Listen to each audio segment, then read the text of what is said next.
రవితేజ హీరోగా నటిస్తున్న solid entertainer cinema mass జాతర. డైరెక్టర్ భాను భోగవరపు తెరకెక్కిస్తున్న ఈ సినిమా ప్రస్తుతం హైదరాబాద్లో శరవేగంగా షూటింగ్ను జరుపుకుంటుంది. ఈ స్కెడ్యూల్ తర్వాత దాదాపు టాకీ పార్ట్ అంతా పూర్తయిపోయినట్టే అని తెలుస్తుంది. రవితేజ ఫ్యాన్స్ ఈ మధ్య మిస్ అవుతున్న కామెడీ, మాస్ మిక్స్ చేసి ఈ మాస్ జాతర సినిమాలో పెడుతున్నారట.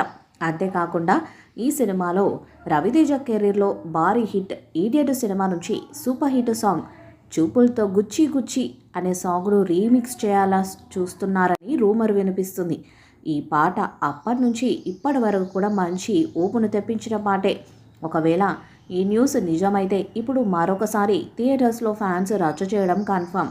ఈ పాటను రీమిక్స్ చేస్తే థియేటర్లు దద్దరిల్లిపోవటం ఖాయమని చెప్పాలి. రవితేజ ఈ మధ్య వరుసగా ఫెయిల్ అవుతున్నారు.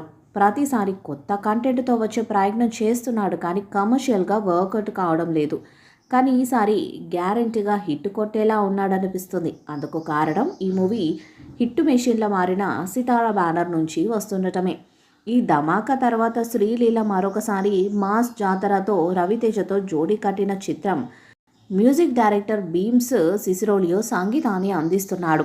ఈ సినిమా సమ్మర్లో స్పెషల్గా మే 9వ తేదీన థియేటర్స్లోకి రాబోతున్నట్టు ఇప్పటికే చిత్ర బృందం ఆఫీషియల్గా అనౌన్స్మెంట్ను కూడా ఇచ్చింది. దీంతో రవితేజ ఫ్యాన్స్ ఈ మూవీ నుంచి వచ్చే అప్డేట్స్ కోసం, అలాగే సినిమా రిలీజ్ కోసం ఎంతో ఈగర్గా ఎదురు చూస్తున్నారు.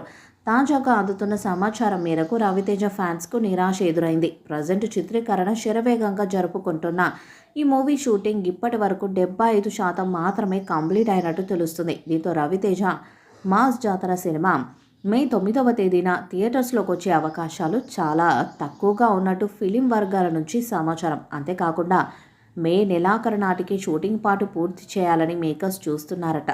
ఇక జూన్ లేదా జూలైలో సినిమా విడుదలయ్యే అవకాశం ఉంది. మరి ఈ చిత్రంలో రవితేజకి ఎలాంటి విజయాన్ని ఇస్తుందో చూడాలి. ఈ వీడియోపై మీ అభిప్రాయాన్ని కామెంట్ బాక్స్లో తెలియజేయండి. ఈ వీడియో మీకు నచ్చితే లైక్ చేయండి, షేర్ చేయండి, కామెంట్ చేయండి. మరిన్ని అప్డేట్స్ కోసం మన ఛానల్ని సబ్స్క్రైబ్ చేయండి. నోటిఫికేషన్ కోసం పక్కనే ఉన్న గంట సింబల్ని గట్టిగా కొట్టండి.